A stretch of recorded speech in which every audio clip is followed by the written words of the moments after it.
Olá, meu amigo e amiga. Estamos de volta com mais um Portal do José, hoje com assuntos muito interessantes, muito bacanas, que irei compartilhar aqui com vocês, mas também trazendo alguns desmascaramentos sobre algumas criaturas muito vigaristas que estão na vida pública aqui no nosso país, enganando uma parcela da sociedade brasileira, achando que vão poder enganar pelo resto da vida, né? Ainda bem que nós temos esse espaço aqui para a gente jogar luzes sobre essas criaturas. Seriam eles impostores ou impastores ou imposteadores? Bom, vou conversar com vocês sobre o que são essas expressões, mas antes de mais nada, quero convidar você que está chegando nesse instante ao nosso portal e ainda não nos conhecia, para que você venha fazer parte aqui do nosso portal, se inscrevendo aqui conosco, conhecendo também os nossos outros vídeos. Se você gostar, compartilhe, recomende, não se esqueça. Dê o seu joinha, mande seu comentário e, se puder, se inscreva aqui também no nosso clube de membros, tá legal? Você que é muito bem-vindo e muito bem-vinda. Gente, começando aqui com o nosso primeiro assunto, né? Eu não tinha visto isso, né? E eu confesso a vocês que quando eu vi, por mais que essas figuras da extrema-direita causem sempre algum choque na gente, eles conseguem sempre superar, né? Eu fiquei observando assim o senhor Tarcísio nessa marcha de Jesus. E me ocorreu a seguinte interrogação, né? Algumas pessoas, quando vão fazer um balanço das suas vidas, para explicar o que elas foram, né? Muitas podem dizer alguns títulos, algumas conquistas, né? Algumas situações relacionadas a um mérito pessoal, a um esforço pessoal. Mas se esse tipo de pergunta for feita para o atual governador de São Paulo, o senhor Tarcísio, o que é que o senhor foi na vida nesse período da sua existência? Ele poderia dizer assim, bom, eu fui um poste de Bolsonaro, porque eu não era ninguém do ponto de vista da política no nosso país e eu colei numa figura que era absolutamente desqualificada, desclassificada, era um farsante, era um boneco do posto e eu fui auxiliar dessa criatura e essa criatura, mesmo com todos esses defeitos, essas coisas abjetas, me conseguiu fazer governador do estado de São Paulo, o maior estado da federação, sem eu conhecer o estado. Aliás, qualquer poste que fosse colocado no lugar poderia também ter se convertido no governador do estado de São Paulo. E, obedecendo ali todos os ditames, né, dos farsantes, dos vigaristas, o que fez o atual governador de São Paulo, ele parece que se converteu numa espécie de pastor. Então, ele é um impastor, né? Você tem um impostor e temos agora o impastor, ou imposteador, né? Da figura do poste, né? E aí, gente, é muito chocante a gente ver o nível de cinismo. De repente, falando como um pastor, coisas como essa aqui. O que nós somos? Quem são vocês? Quem somos nós? Quem sou eu? Nós somos escolhidos. Quem concorda comigo?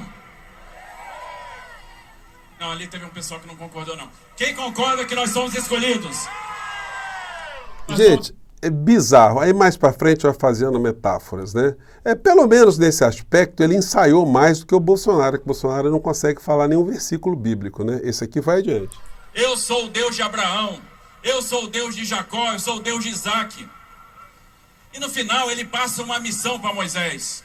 E, gente, é muita picaretagem, né? Quando a gente compara como a política desceu aqui no nosso país, o nível que ela desceu, com esse uso de religião para fins políticos, e compara com as coisas que eu tenho abordado aqui com vocês, com o que está em curso no México, mostrando o discurso político, o discurso concreto, que altera a realidade concreta na vida das pessoas.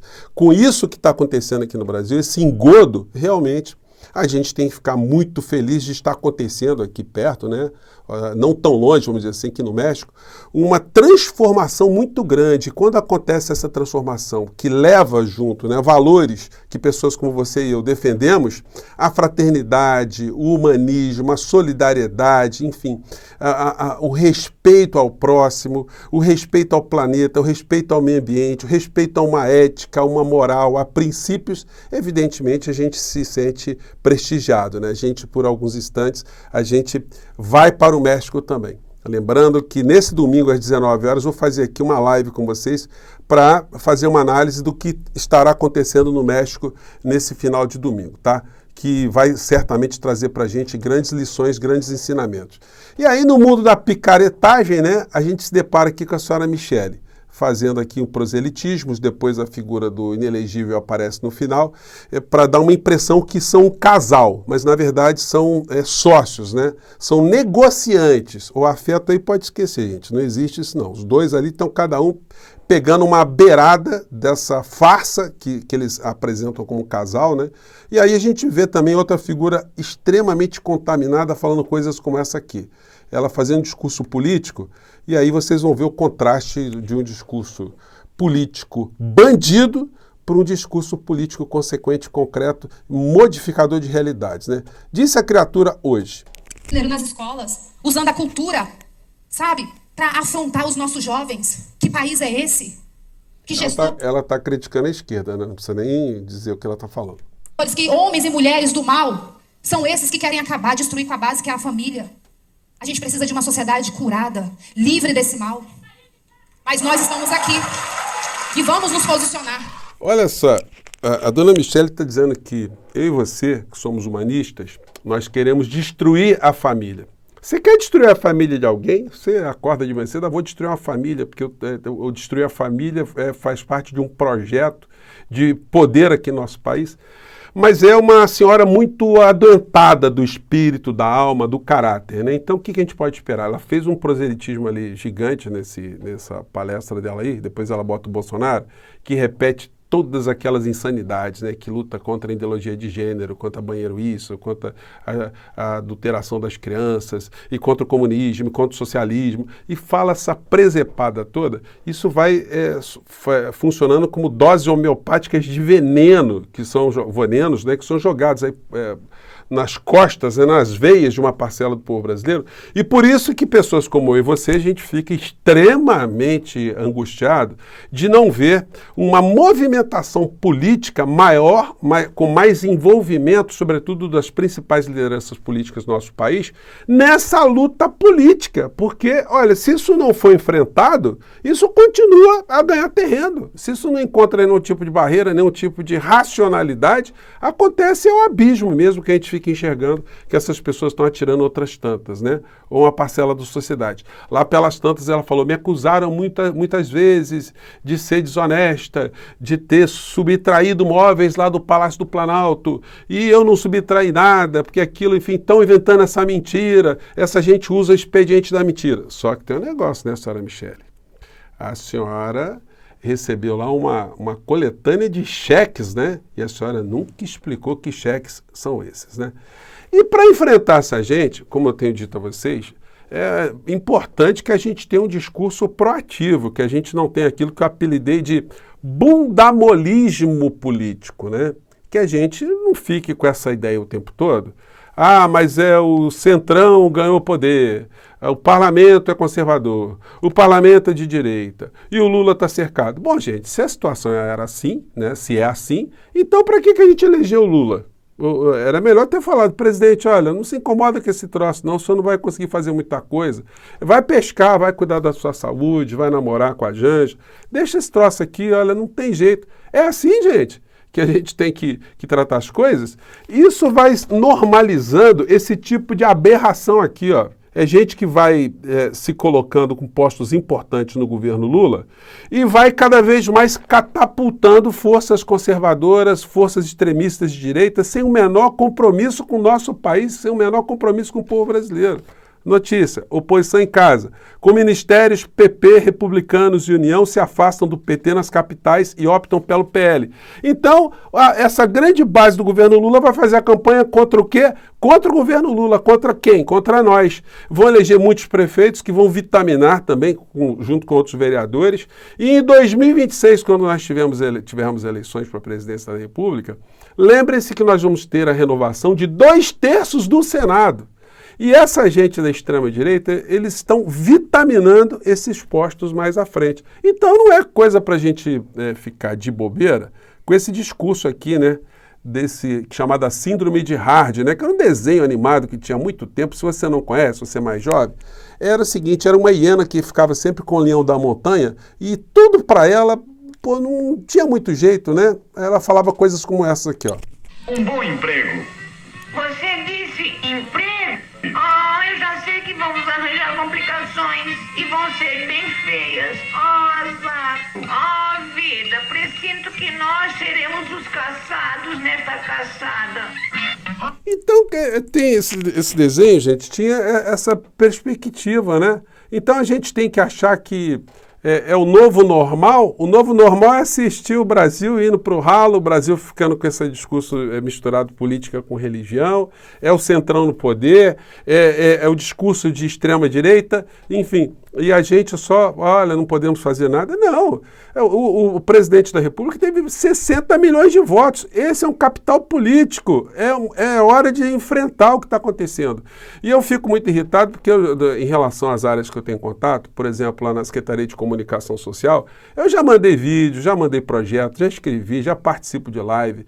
Eu cobro todos os dias, vocês aqui estão ajudando a cobrar também, mas existe esse tipo de conformismo. E o conformismo não muda absolutamente nada. A situação é assim mesmo. O Pimenta disse, né? O presidente não gosta de falar no final do expediente, ele fica muito cansado. Pô, peraí, tá de brincadeira que a gente tem que ter um tipo de conformação com esse tipo de postura? Uma questão nevrálgica? Bom, e aí a gente vai fazer um corte para mostrar o que está acontecendo no México e qual é a cobertura que os grandes veículos de comunicação estão fazendo em situações muito importantes. O Fantástico está fazendo uma chamada sobre a situação na Argentina, que está caótica, tá? Mas eles dão aqui uma brecha para ventilar que pode não estar, né? Vamos ver aqui qual é a chamada. Nossos repórteres vão a Buenos Aires descobrir como os argentinos estão lidando com a reforma radical imposta por Javier Milei. 6 meses depois, o país melhorou ou piorou nas mãos de um presidente que é conhecido como o louco? Se forem abordar dados estatísticos, ver o que está acontecendo com a realidade lá, não tem como fugir. O Milei está entregando a Argentina. Os principais canais independentes na Argentina estão assim, pulando, eles estão assim, incrédulos diante do que está acontecendo. E escândalos vão se avolumando também lá, sobretudo em situações muito sensíveis. Um país que está empobrecendo a sua população e que tem uma vasta rede de restaurantes populares, simplesmente ficou 5 meses sem entregar comida para esses restaurantes populares, desarticulou as redes de transporte, não tem como entregar. Agora descobriu-se o escândalo que tem mais de 6 mil toneladas de comida estocada dentro desses depósitos para vencer. Então, que procó danado, enfim. E a gente vê colunistas dizendo isso aqui, ó. ¿Qué está reconociendo acá el gobierno? Ahora vuelvo, pero venía con un minuto. ¿Qué está reconociendo? Que son unos inútiles, que durante 5 meses no tenían ni idea qué había en los galpones, cuándo vencía, qué tipo de mercadería era, no tenían la más remota idea. Este gobierno no tiene idea de nada, de nada. Mientras se llenaron de mentiras que ahora las vamos a recorrer. Então, que deu para vocês pegarem, né? O governo não tem noção de nada, o governo de mentirosos. Deram 7 explicações diferentes por que essa comida está toda estocada no galpão, né? Mas no final da noite, no Fantástico, com certeza eles vão falar alguma coisinha da eleição do México. E eu quero destacar com vocês mais alguns trechinhos de coisas muito interessantes aqui da Cláudia Sheinbaum. Gente, essa mulher, ela foi prefeita da cidade do México. E durante a pandemia, como ela é uma pessoa formada na área, né, ela tem inclusive uma premiação, junto com um conjunto de outros cientistas, do Prêmio Nobel, né? Então não foi pouca coisa, é uma pessoa ligada à ciência que durante a pandemia, no período que ela foi prefeita, todos os protocolos foram seguidos. A máscara, isolamento, vacina, álcool em gel, enfim. E agora, depois da eleição, depois que ela sai da prefeitura, agora ela é candidata a presidente do México, né? E diz coisas assim muito contundentes. Vamos ver aqui. Cuarta transformación de nuestra nación. El pueblo de México dispuso dejar atrás el régimen de corrupción y privilegios, de dejar atrás el neoliberalismo y comenzar a escribir un nuevo capítulo de su historia, bajo el liderazgo del presidente Andrés Manuel López Obrador. Quer dizer, vai deixar para trás o neoliberalismo sob a liderança, né, do Manuel López Obrador, o presidente mexicano. México ha cambiado profundamente en lo económico, en lo político, pero también en la consolidación de una nueva forma de pensamiento, sustentada en nuestra historia y en un profundo sentido de fraternidad. El humanismo mexicano es un modelo propio, basado en nuestra historia y en nuestros principios. Se trata de que o Estado siga tendo um papel fundamental na vida da nação. Então é o seguinte, gente, a palavra humanismo é dita o tempo todo como uma linha mestra do que se pretende fazer nesse nosso país irmão, né? E aí um ponto aqui, que ela fala de economia, que eu acho que é muito importante, muito vital para todos nós que somos progressistas, né? Termos isso em mente, né? O que é que está acontecendo aqui perto de nós. A seguir elaborando el programa de gobierno 2024-2030. Aí ela, nesse comício, ela falou de algumas linhas mestras que ela quer implementar lá no México, né? Ou dar continuidade. Que ya esbocé aquí el 1 de marzo. Solo quiero hacer algunos breves puntos de los principios del programa. Quer dizer, vai falar alguns pontos, né? Alguns desses princípios. 1. Haremos un gobierno honesto, sin influyentismo, sin corrupción ni impunidad. 2. Mantendremos la obligada división entre el poder económico y el poder político. Ela está falando da importância, né, de se manter separado o poder econômico do poder político. Os lobbies, o interesse econômico, não influenciar, não ditar a vida política no México. No nos someteremos a ningún poder económico o extranjero, por más poderoso que sea. Não vai submeter nenhum poder econômico, né, poderoso, estrangeiro ou lá no México. Gente, eu faço essas traduções aqui porque muitas pessoas pediram, falaram, professor, eu não consigo acompanhar, eles falam muito rapidamente, né? Enfim, por isso que eu faço aqui eu dou uma sublinhada nessas histórias. Mas isso dá para a gente ver bastante o contraste, né, entre essa coisa que tomou conta aqui de uma parcela do discurso político do nosso país e algo extremamente transformador que está acontecendo aqui com o país irmão, um país que vai chacoalhar muitas coisas na geopolítica do planeta. Vamos lembrar que lá no México, só para fechar o nosso papo aqui, né, eu vou dar mais dados quando a gente estiver fazendo nossa live domingo, 19 horas, eles têm a moeda mais bem avaliada, mais valorizada na América Latina. O salário mínimo tem subido sempre acima da inflação. O petróleo mexicano, a Pemex, ela foi reestatizada, estava num processo de privatização, foi criada uma estatal de lítio, enfim, são muitas mudanças, está se fazendo ferrovia cruzando o México todo, está tendo maior nível de investimentos estrangeiros no México, e vamos lembrar que eles são ali vizinhos dos Estados Unidos, estão conseguindo lidar geopoliticamente com essa história toda. Então, gente, sonhar é possível, ter utopia é possível, mas aí para isso é necessário a gente deixar o bundamolismo de lado, né? Bom, eu fico por aqui, gente. Um grande abraço. Até o nosso próximo encontro. Mande seu comentário. Tchau!